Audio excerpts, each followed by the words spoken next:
Right, so cupcakes we're making is a really easy recipe. Easy. We have got flour, butter, sugar, and eggs. And can anyone see anything about like the ratio between the ingredients? All of them are 100 grams except for the egg. It's all 100, and then you put in 2 eggs. You can also do it with only 1 egg, 2 eggs. Doesn't really matter. And we're doing something called the all-in-one method, which is the easiest cake method because you literally put all the ingredients in one go, in one bowl, and then that is it. So there's my flour, my sugar, my butter.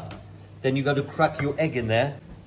Then you mix it with your wooden spoon, and you might sometimes need a whisk, but generally you can just do it with a spoon. Your butter should be fairly soft, so if you're using actual butter, because butter goes really hard, maybe just make sure when you are still, I don't know, having your breakfast at home, brushing your teeth, whatever, take your butter out already, so it goes a bit soft by the time you're here. You can literally just take a wooden spoon and stir it for about 2-3 minutes until it's all smooth and everything's mixed together and you don't have any lumps.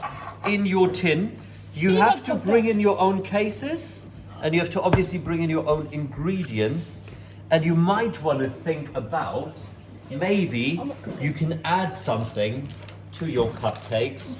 For example, chocolate chips, and they would go into the mixture. Okay, and then to put my mixture in my cakes, I'm going to use 2 spoons. I'm going to use 1 spoon to put my mixture on, and then the other spoon to scrape the mixture into my cases. No, it would just take longer and we wouldn't have enough time to make it.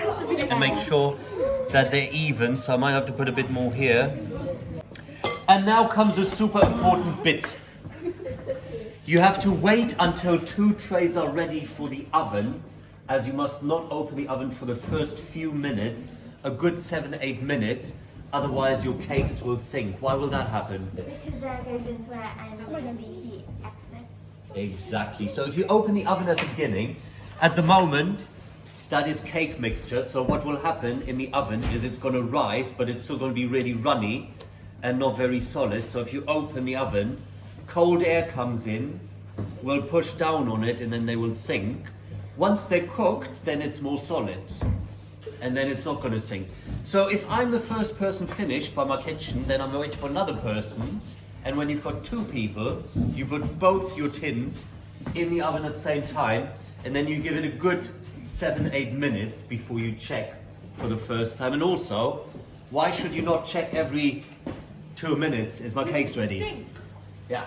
And every time you open the oven, you let a bit of cold air in. So if you check every 2 minutes, then that 15 minutes is going to turn into 25 because it's going to take so much longer. So you put it in, 2 trays together, wait about 7-8 minutes, then you can swap them, top one to the bottom, bottom one to the top.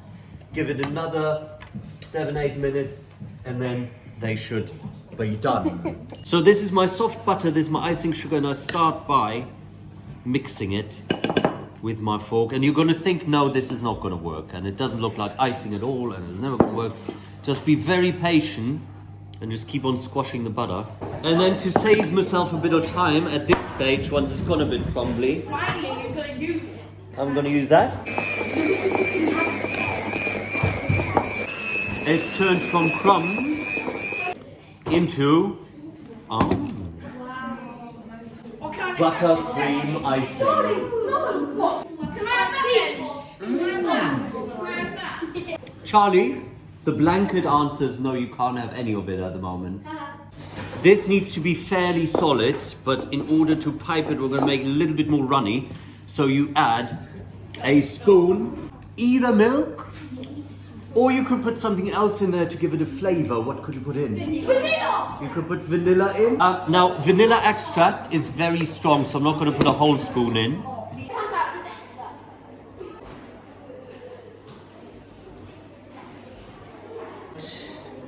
Press really hard to get enough icing out.